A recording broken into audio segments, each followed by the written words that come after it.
Hi everyone, I'm Olivia Todd with the Fort Worth Public Library. Today we're celebrating El Día de los Niños, El Día de los Libros. El Día de los Niños, El Día de los Libros, or DIA for short, is celebrated every year on April 30th. What are we celebrating? We're celebrating the beautiful, multilingual, diverse world that we live in through one of my favorite things, books. Stories, books, and reading are some of the ways that we cultivate empathy and understanding with each other. All languages, people, and cultures are welcome here. I have a few awesome books to share with you, and I hope you'll join me in reading them or another favorite story in honor of El Día de los Niños, El Día de los Libros.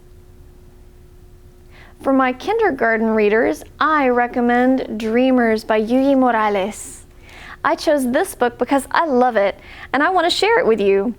Something cool about this book is that our main character, Yuyi, is a real person. She's telling us her own story. This book makes me feel happy and sad, excited and worried. You can tell a story is good when you feel lots of things reading it. One of my favorite parts is how beautiful all the pictures are. The story is powerful, even though it doesn't have very many words. I like it when I can get a lot of meaning out of a short sentence or by looking at the pictures. The illustrations have a lot to say. This book is perfect for young ones' attention spans and lends itself to a lyrical telling. Part of the magic of DIA is talking about how books provide windows into unfamiliar worlds and experiences and mirrors, so we see ourselves reflected in the stories that are told. That means that we need to show books with characters from all walks of life. This book showcases author Yuyi Morales' own journey as a single mother immigrant from Mexico and tells the important story of her struggles and triumphs in a new country. My grown-ups, I have a reading tip for you. When you read this one with your little ones, ask them to make a prediction. What do they think will happen next? This helps them hone their narrative skills and learn to tell stories while keeping them engaged in the story you're currently reading. For my first grade readers, I recommend We Are Water Protectors by Carol Lindstrom, illustrated by Michaela Goad. I chose this book because it takes a big subject like protecting the earth and brings it to a level that's easier to understand and not feel overwhelmed by. The main character sees something bad happening in the world and feels empowered to stand up and fight for what she believes in, and I think that's powerful. The illustrator does such a wonderful job with her pictures. They're beautiful, with plenty of big and small details to draw the reader in over and over again. This book is a known voices title. That means that the characters and cultures portrayed in the book were written and illustrated by people who are part of that culture. The main character is a little girl who inspires her people to fight for clean water and give voice to the voiceless. This tale draws inspiration from traditional Ojibwe and Anishinaabe stories and wisdom, as well as recent events. The author, Carol Lindstrom, is from the Ojibwe Native American tribe, and the illustrator, Michaela Goad, is part of the Tlingit and Haida tribe of Alaska. My grown-ups, I have a reading tip for you. This story makes a great jumping-off point for discussions about the environment and ways to take care of the earth. Talk with your children about any questions that come up as you read. This story has a beautiful refrain to it. A refrain in a book is a great tool for beginning readers because it helps them predict what will happen next. Participate in the story if they say it out loud with you, and it uses the teaching tool of repetition to review familiar information and retain new words and phrases. For my second grade readers, I recommend Meet Yasmin by Sadia Faruqi, illustrated by Hatem Ali. I chose this book because I think the main character is so much fun to be around. I love spending time in Yasmin's world, and the illustrations are beautiful. She reminds me a lot of myself at that age. She's excited by all the different possibilities of what she could be: artist, explorer, builder, or even a fashion designer.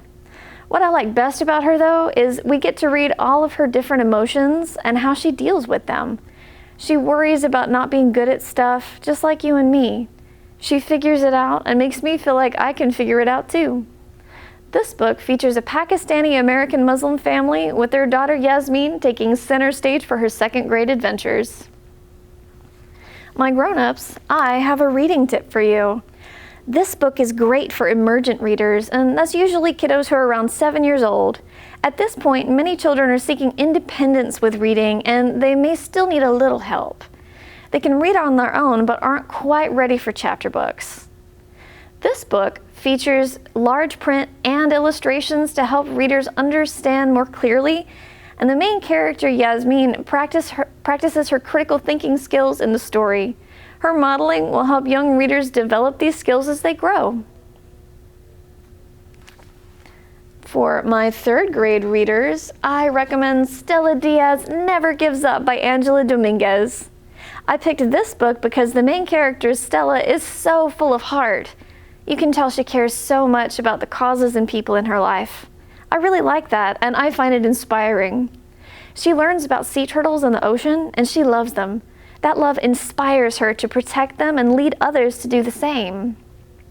She realizes that she can't do everything by herself, but having a team of people to help her makes it more likely she'll succeed. It's not always easy, but learning how to be a leader and make a difference for a cause you care about is pretty awesome. I also love the relationship between Stella and her friends.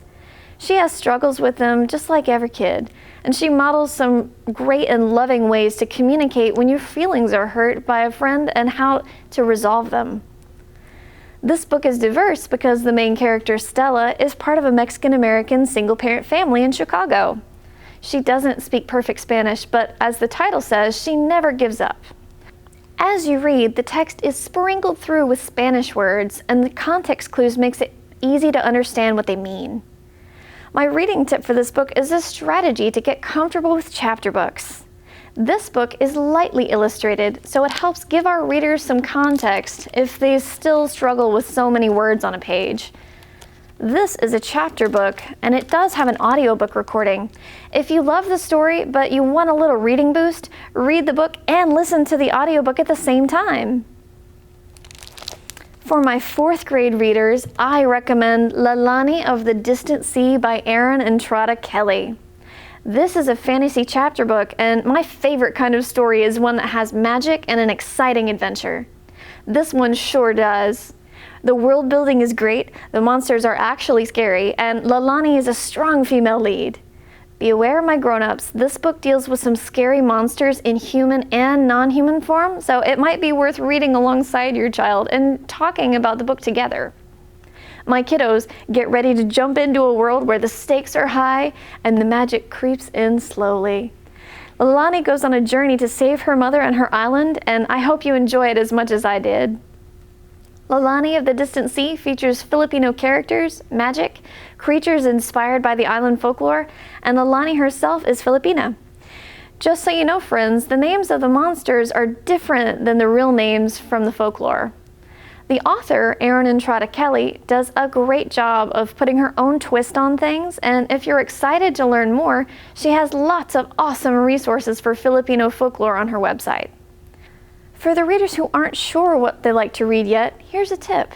My favorite kind of story is one that has magic and an exciting adventure.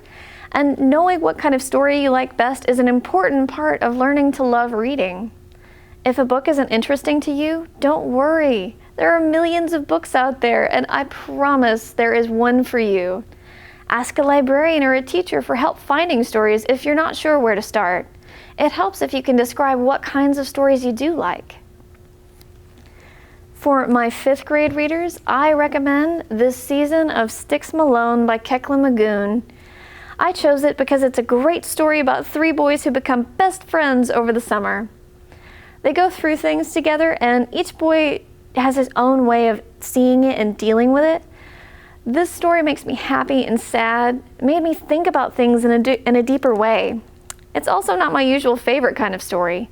This one doesn't have any dragons or wizards, but it does tell us about the transformative magic of love and belonging. It's about growing up and making choices.